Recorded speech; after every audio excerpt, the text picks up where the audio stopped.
All right, welcome or welcome back to Trail and Ultra Running Podcast. My name is Will France, and I'm a trail running coach and a strength coach. And the whole goal of this is to just provide a little more information if you're training for trails and want to get a little better and are trying to figure out what might help, right? And if you'd like the information, I'd really appreciate it if you hit subscribe or leave a rating or review or just share it with somebody so that we can spread it as far and wide as possible. Anyway, today I was thinking about timing for races and timing for training. And I feel like a lot of the time we're just in a rush for reasons that I don't fully understand.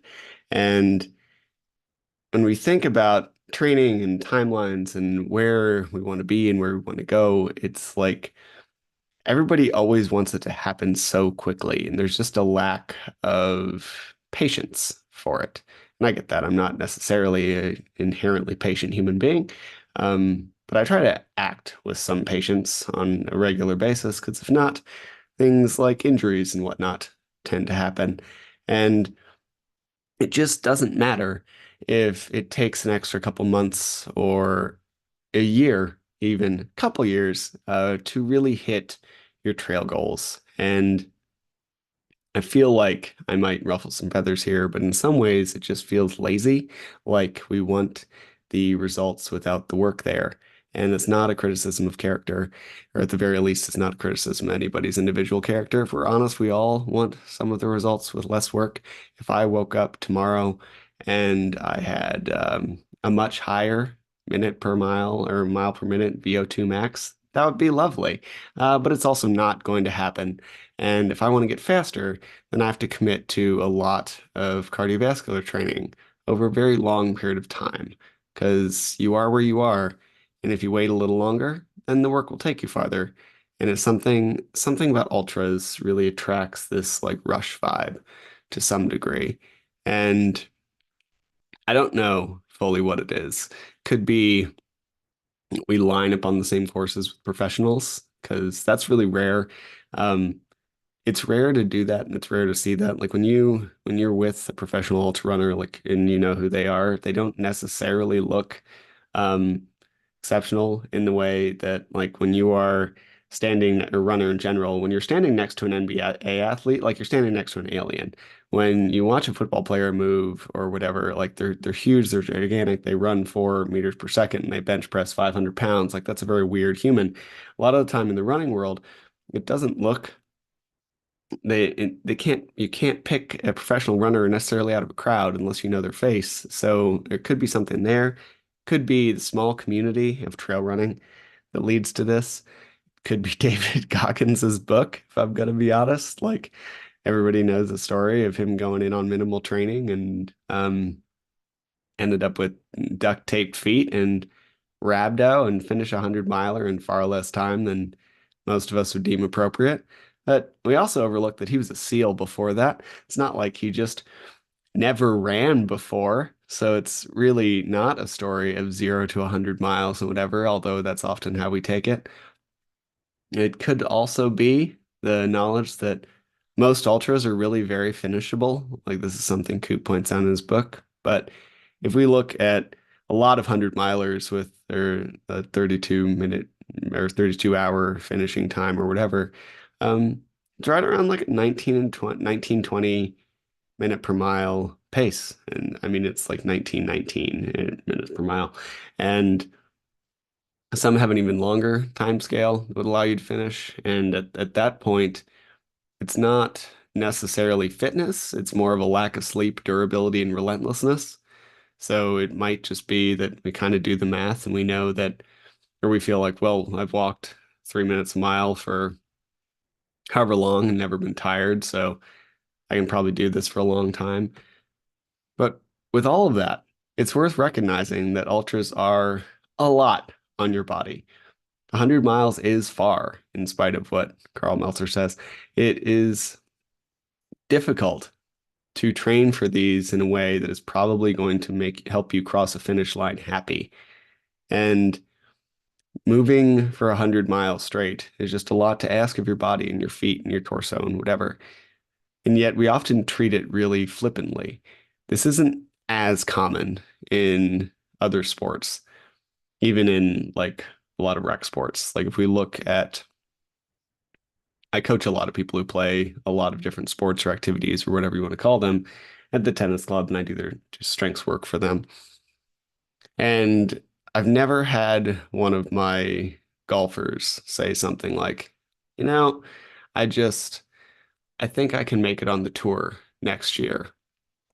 And it's a lot of what that's the same thing, that's the same level of craziness I hear when someone's like, I'm not really running, but I think I'm going to go for this 100 miler in like 3 or 4 months. It's nuts.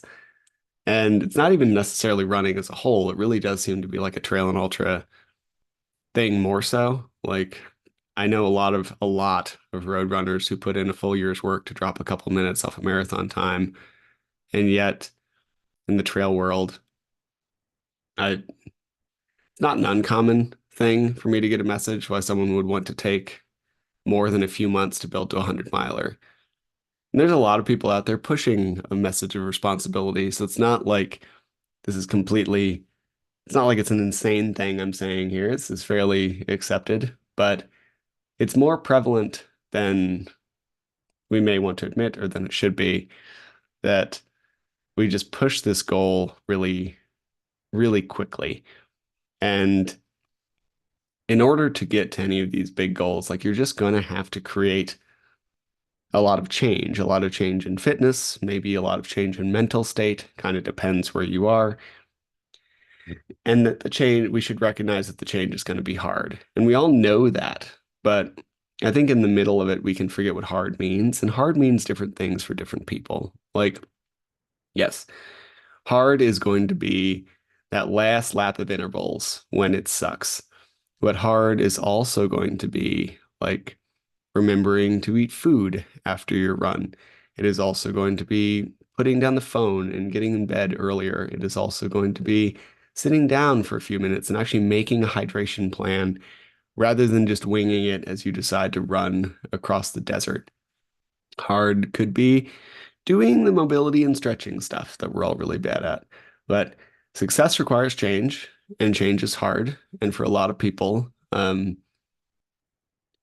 feel like we don't really understand what the change is going to require, or we might not actually want it. Like I have a lot of conversations where it's not just in this world, this is across the board for all of my jobs, but the other person doesn't necessarily want to hear like what change needs to be made in order to hit their goal.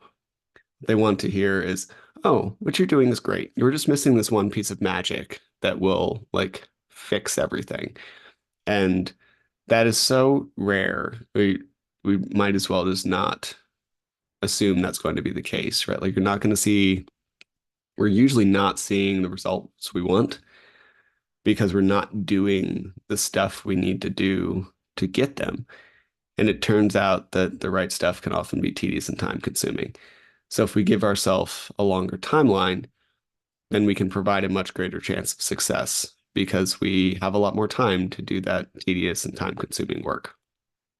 I can never remember who said this quote, but I remember hearing it on Tim Ferriss, but I can never remember who said it originally. Most people overestimate what they can do in a year and underestimate what they can do in 10. And I think it's a great idea. And it also applies in like every scale. Hell, like it's possible that everyone listening to this might not be interested in ultras anymore in 10 years. We might all be doing a variety of different activities. But we could also say that like people overestimate what they do in 3 months, but underestimate what they can do in 15. In other words, that like 100 miler that you're looking at 3 months down the line, maybe look at it next year. And by then, you'll probably be ready if you really train for it. Like commit a good amount of your headspace for the next 15 months to running a race. And I almost promise you'll kill it. Like you'll do really well.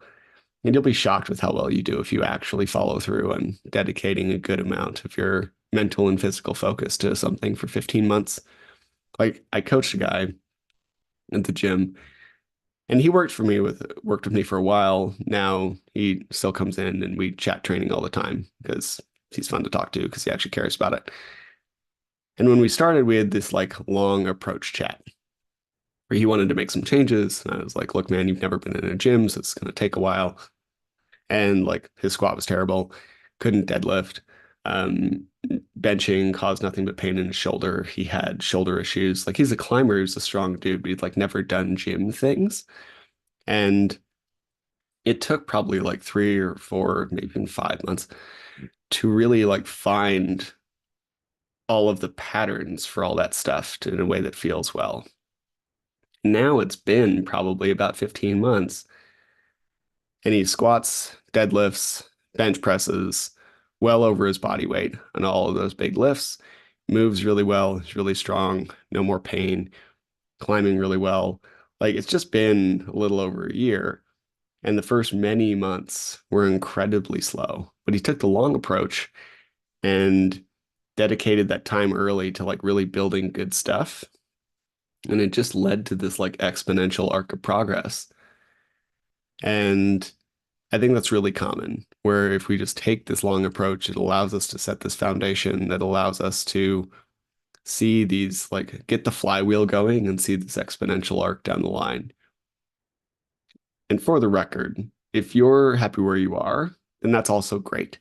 Like, I never feel the need to be this, like, agent of change for other people. In fact, I don't want to, because, like, I haven't figured out life enough to pretend like I have any idea how to tell anybody else how to live theirs. But I do know that if you're not happy with where you are, then something probably needs to change. And if we take a slightly longer time horizon, then you'll have a much greater chance of success. Anyway, hope that was helpful. Hope you have a great rest of your day. Go have fun on the trails, and I'll be back soon with another one.